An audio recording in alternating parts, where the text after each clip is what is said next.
Dear students, good morning. Students, in today's lecture, we will study about the cost benefit analysis techniques. In previous lecture, we have studied about identification and categories of cost and benefits, in which we read direct cost, indirect cost, tangible cost and intangible cost, real cost, fixed cost and variable cost.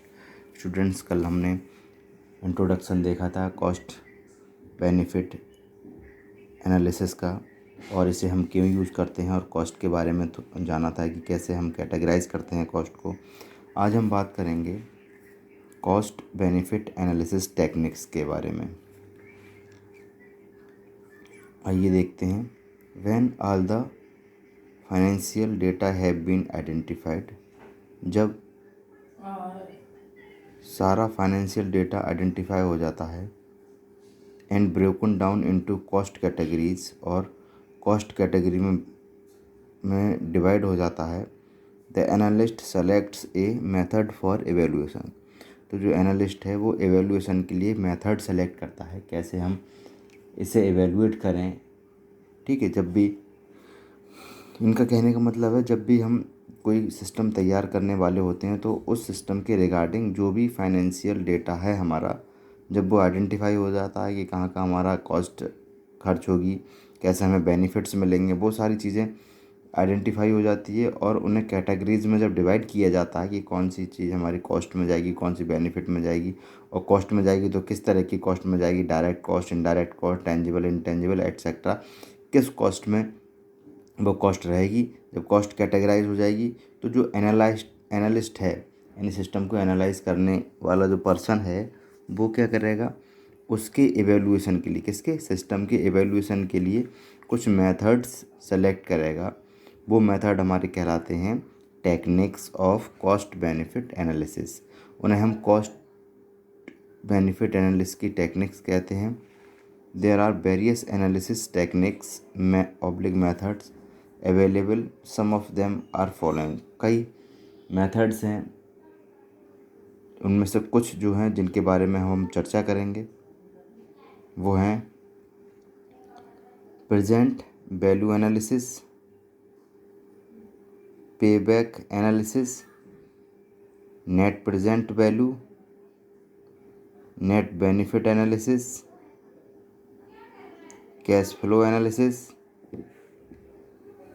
Break even analysis. ठीक है, ये होगा net present value analysis.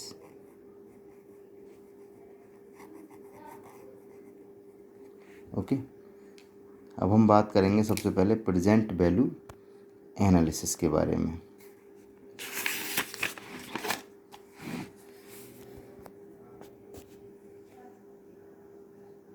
Present value analysis में क्या होता है, it is used for long term project. जो present value analysis method है वो लॉन्ग टर्म प्रोजेक्ट में यूज़ किया जाता है, यानी कि ऐसे प्रोजेक्ट या सिस्टम जो लंबे समय के लिए काम करें या लंबे समय में तैयार हों, उन पर हम प्रेजेंट वैल्यू एनालिसिस जो टेक्निक है उसका यूज़ करते हैं। Where it is difficult to compare present costs with future benefits. इसमें क्या है, ये बहुत ही डिफ़िकल्ट काम है कि प्रेजेंट कॉस्ट को भविष्य में जो बेनिफिट्स होने वाले हैं उस सिस्टम के द्वारा या प्रोजेक्ट के द्वारा उससे कंपेयर किया जाए, और वही इस एनालिसिस टेक्निक में किया जाता है। इसमें जो हमारे प्रेजेंट कॉस्ट है उसे फ्यूचर बेनिफिट्स के द्वारा कंपेयर किया जाता है, जो कि बहुत डिफ़िकल्ट है। In this method cost and benefits are calculated in term of today's value of investment. इस मेथड में क्या होता है, जो कॉस्ट और बेनिफिट्स हैं उन्हें कैलकुलेट किया जाता है किस टर्म में, कि टुडे वैल्यू ऑफ इन्वेस्टमेंट, यानी कि इन्वेस्टमेंट का जो मूल्य है इस समय उसके सिनारियो के अकॉर्डिंग कॉस्ट और बेनिफिट को कैलकुलेट किया जाता है, जिसे हम बोलते हैं प्रेजेंट वैल्यू एनालिसिस टेक्निक। ठीक है, इसमें क्लियर। अब सेकंड है पे बैक एनालिसिस, जैसा कि इसके नाम से पता चला, पे बैक यानी प्रीवियस एक्यूमुलेशन के बारे में इसमें बात होगी। It is use to determine when the accumulated benefits are equal to the initial investment. This period is called pay back period. इसमें क्या होता है कि ये इस चीज़ को डिटरमाइन किया करता है, किस चीज़ को, कि जो बेनिफिट्स हैं हमारे वो इनिशियल इन्वेस्टमेंट के बराबर हैं या नहीं है। यानी कि जो स्टार्टिंग में इनिशियल इन्वेस्टमेंट किया था हमने प्रोजेक्ट या सिस्टम बनाने में, उसके बराबर हमें बेनिफिट्स हुआ है नहीं हुआ है। ठीक है, और इस पीरियड को मतलब जब तक इनिशियल इन्वेस्टमेंट और बेनिफिट्स बराबर हो जाएं, उस टाइम को, चाहे वो 5 दिन है, चाहे 10 दिन है, 15 दिन है, चाहे 1 महीना है, उस टाइम को हम कहेंगे पे बैक पीरियड। ठीक है, पे बैक पीरियड उसे कहते हैं। तो जब हम इनिशियल इन्वेस्टमेंट और बेनिफिट्स को एक बराबर एक्यूमुलेट करते हैं, डिटरमाइन करते हैं, तो पे बैक एनालिसिस कहलाता है। ठीक है, then net present value analysis. Net present value analysis में अगर हम देखें,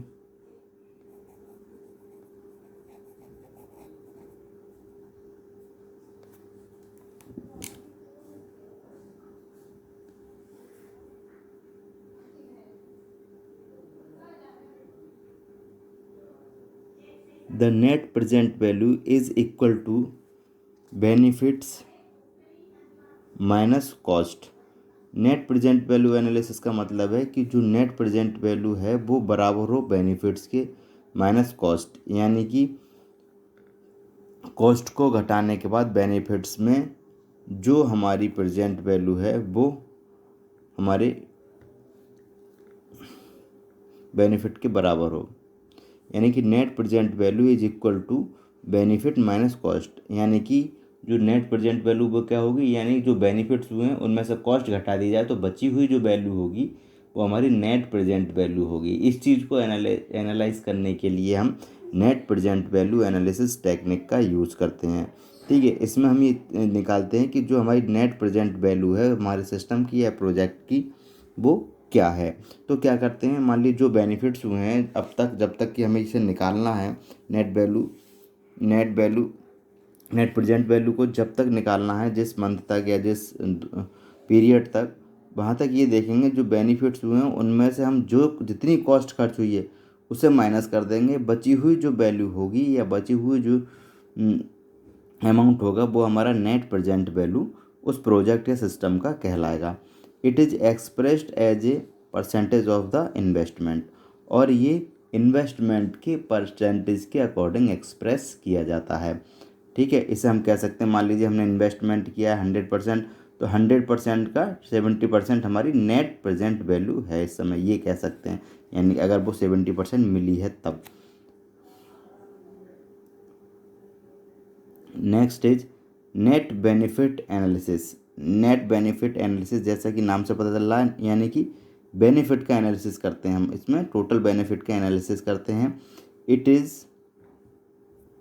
simply involves for subtracting total cost from total benefits. ये सिंपल सा इसका फॉर्मूला है, सिंपल सा इसका रूल है, इस कॉन्सेप्ट है कि जब हम टोटल कॉस्ट को टोटल बेनिफिट्स में से घटा देते हैं तब हमारी नेट बेनिफिट हमें प्राप्त हो जाती है। यानी कि जो बेनिफिट हमारा प्राप्त हुआ है किसी चीज़ का, उसमें से टोटल कॉस्ट घटा दी जाए तो वो हमारी नेट बेनिफिट कहलाएगा। मान लीजिए कोई प्रोडक्ट हमारा जो उसे बनाने में जो खर्चा हमारा आया वो आया 6 रुपये, और मार्केट में हम उसे 10 रुपये में बेच रहे हैं, तो हमारे पास जो 4 रुपये हुए, यानी कि 10 रुपये में से 6 रुपये घटा देंगे जो उसकी कॉस्ट है, तो बचे 4 रुपये। 4 रुपये क्या हो जाएगा, नेट बेनिफिट हो जाएगा उस पर्टिकुलर प्रोडक्ट के ऊपर।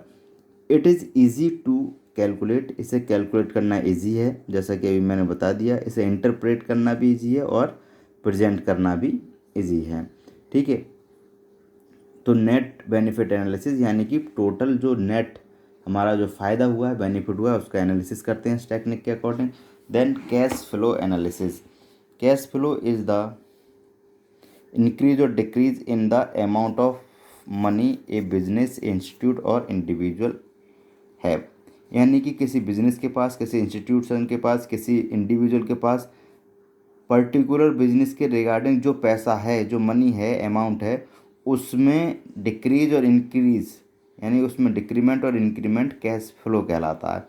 ठीक है, जो कैश उसके पास है, ठीक है, उसमें क्या कमी आई और क्या बढ़ोतरी हुई, वो हमारा कैश फ्लो कहलाता है। ठीक है, it is use to describe the amount of cash that is generated और consumed in a given time period. और ये जो टेक्निक है, ये जो एनालिसिस है, वो ये यूज होता है किसके लिए? ये डिस्क्राइब करने के लिए कि जो कैश है वो कैसे हमारा कैश इंक्रीज हुआ और कैसे डिक्रीज हुआ, यानी कहाँ जनरेट किया गया, कहाँ से, और कहाँ कंज्यूम किया गया with in A time period. किस टाइम पीरियड में कौन सा कैश कहाँ से जनरेट किया गया, कौन सा कंज्यूम हुआ, ये पूरी जो एनालिसिस है वो हमारी कैश फ्लो एनालिसिस होती है। Next is break even analysis. Break even analysis is a situation, एक ही सिचुएशन है where an organisation is neither making money nor losing money. जब जो हमारी ऑर्गेनाइजेशन है वो इस पोजीशन पर पहुंच जाए कि ना ही उसका जो पैसा उसे बेनिफिट हुआ है, ना ही उसकी कॉस्ट डूबी है।